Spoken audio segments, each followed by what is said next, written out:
Assalamu alaikum.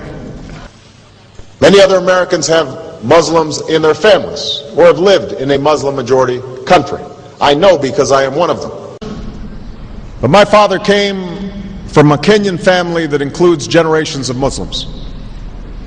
As a boy, I spent several years in Indonesia and heard the call of the azan at the break of dawn.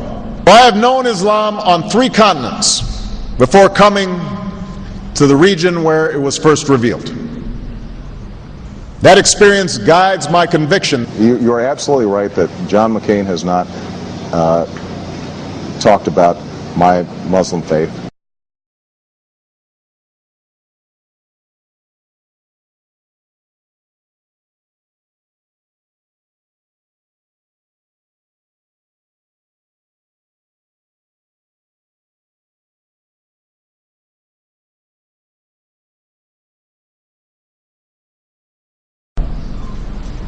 As the Holy Quran tells us, the Holy Quran teaches that, the Holy Quran tells us, and the Holy Quran also says,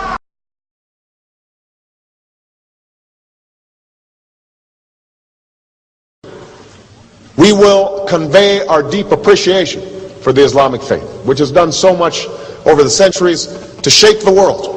I would like to speak directly to the people and leaders of the Islamic Republic of Iran. Your great and celebrated culture.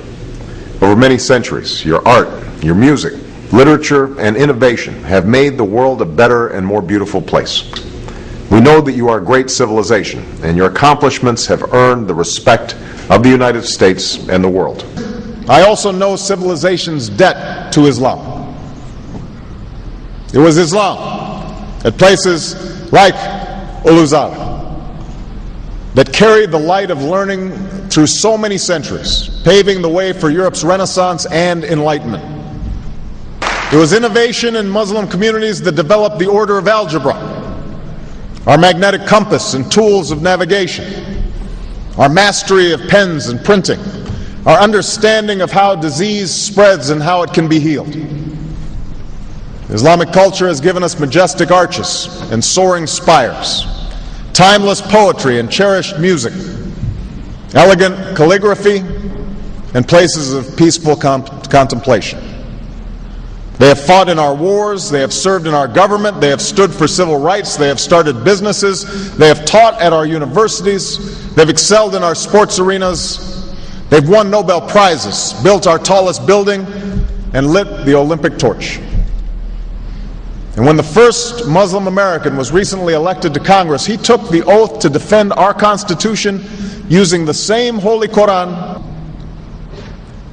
In ancient times and in our times, Muslim communities have been at the forefront of innovation and education.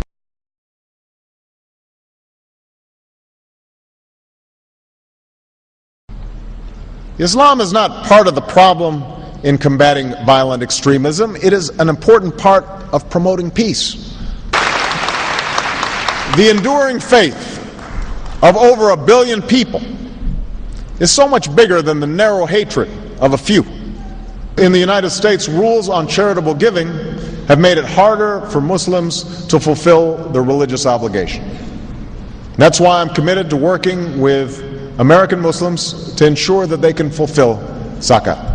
It is important for Western countries to avoid impeding Muslim citizens from practicing religion as they see fit.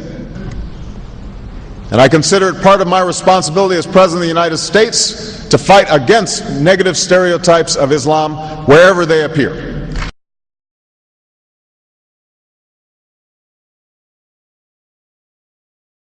We are no longer a Christian nation. We do not consider ourselves a Christian nation.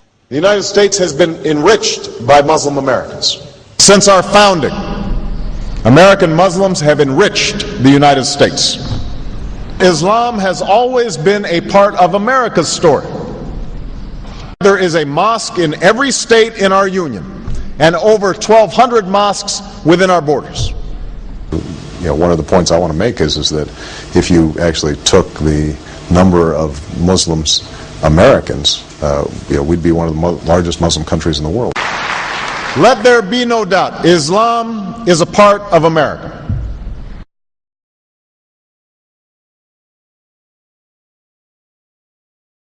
he did bow to the Muslim king, while he did not do it to the British Queen of England. And by bowing, he showed the world that I am subservient. I do bow down to you as a Muslim king, something no other president has done with Saudi Arabia. The Saudi king is his peer. He is not his subordinate in order to bow for him, and this is exactly what Obama did. Usually it is out of respect that someone would nod his head when bowing to royalty, and the ladies will give curtsy. But Obama went beyond what is required as a head of state and bowed to the Saudi king, and that's unacceptable. It sent the wrong symbol. When you say it sends the wrong signal, what signal do you think it sends? It sent a message that Islam is superior to any other master or king or president in the world, that an American president bowed to a Muslim king. It also sent a message that terrorism and jihadism is giving Islam the respect it should have on the world stage, to the point that it made an American president, for the first time in history, bow to a Muslim king.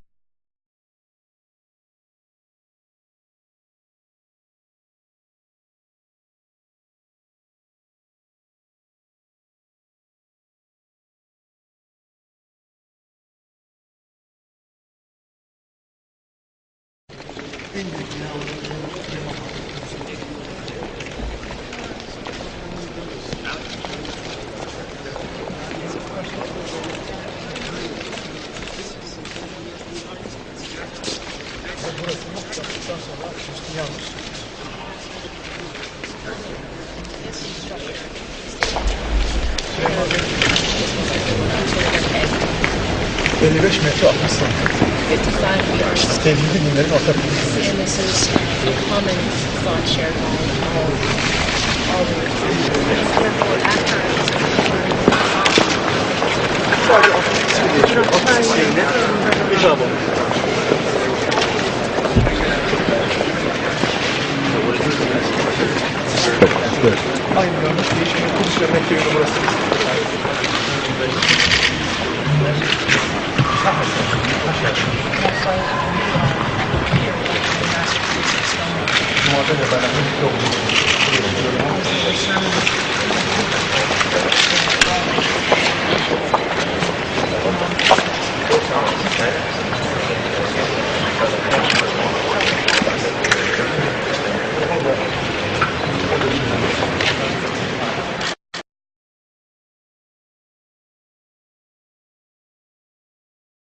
Presidential candidate Barack Obama is trying to change political fashion. He gave a speech in Iowa City today, and he wasn't wearing an American flag pin. Those pins have become synonymous with politicians since 9/11. Obama says he doesn't like how the pin has come to represent patriotism in America.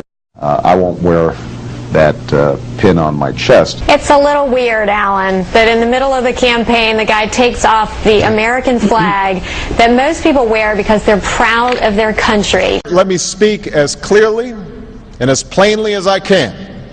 America is not and never will be at war with Islam.